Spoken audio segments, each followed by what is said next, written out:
Hello, and welcome to today's video.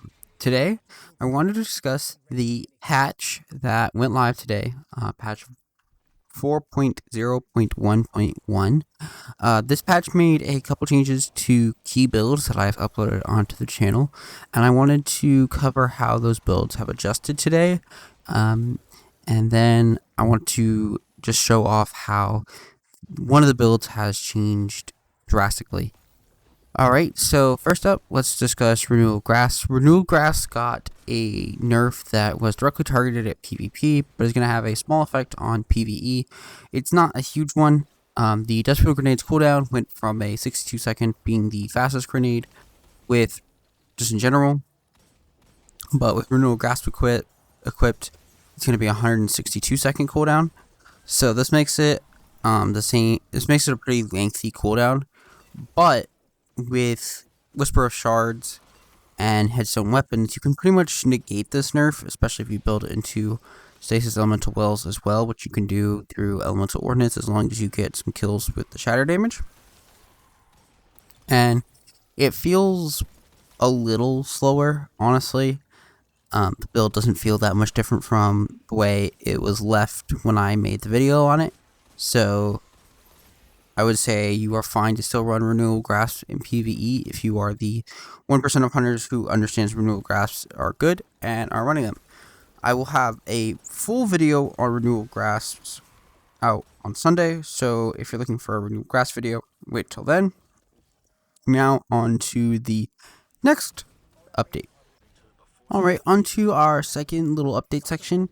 For the second update, they adjusted the base cooldown on Bastion Titan Barricade. Bastion is the void aspect that when you pop a barricade, you are granted a void overshield. They made it so that way when you have Bastion equipped, your barricade's base cooldown is now that of a Warlock Rift, and they are balanced accordingly so the Rally Barricade is now the same as Empowering Rift, which is the slightly faster one, and the Powering Barricade is now balanced as Healing Rift, which is the slightly slower one. With this change, I firmly believe Offensive Bulwark is now the better aspect.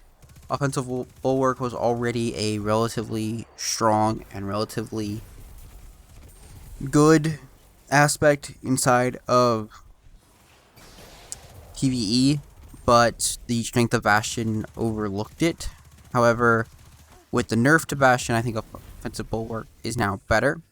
With Offensive Bulwark, when you have an overshield, your grenade recharge rate is going to be significantly faster.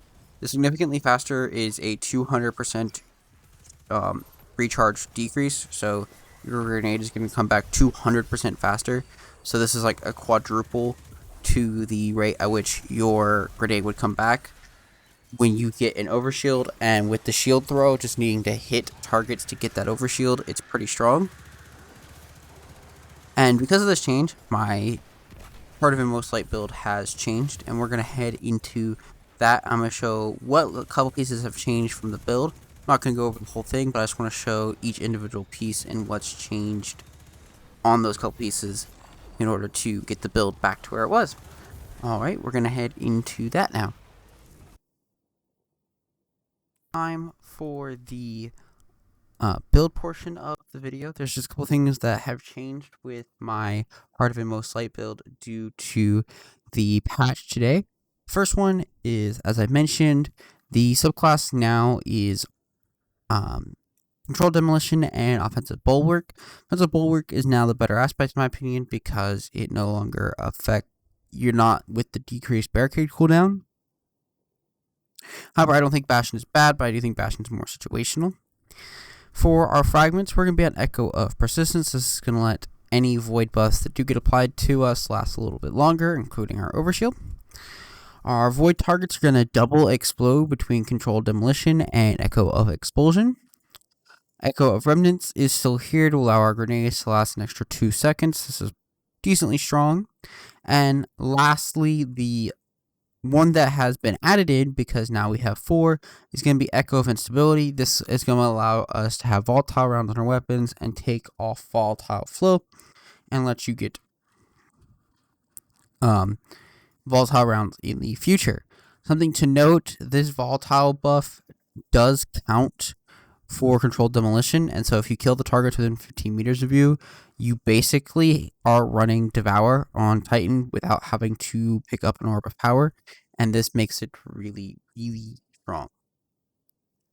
Alright, the other thing that has changed is the mod on the gloves. I used to be running Volatile Flow here, but obviously now that I'm running Echo of Instability, I no longer need to worry about Volatile Flow.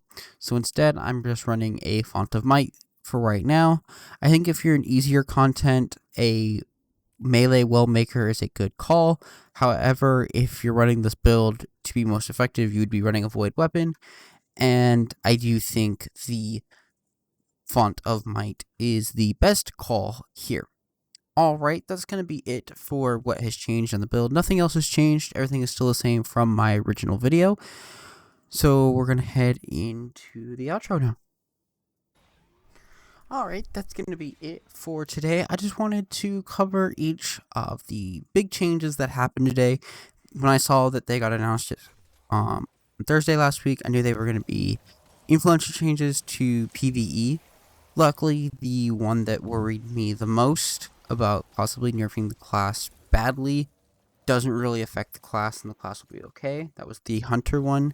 The Titan one, I suspected, was just going to be a switch to offensive bulwark, and that's all it was, and it feels fine. With offensive bulwark, it actually feels really ad cleary, which is really cool. I will admit that the team synergy and team power of the class went down a lot because of the nerf, but it still feels good overall. Still feels like a good class. I think it does bring the classes overall. I think it does bring the class down a little bit. But that's okay. The class was by far like one of the best classes in the game, and I think Solar 3.0 is going to struggle to keep up with it in that state. But I think now Solar 3.0 will have a better chance of keeping up with Void Titan. Alright, that'll be it for today. If you enjoyed the video and this video helped you make a couple decisions about your builds post-patch, please consider leaving a like on this video. And if you're interested in more video content just like this and more build content, please consider leaving a subscription to the channel. I will see everybody in the next one on Thursday. Thank you and goodbye.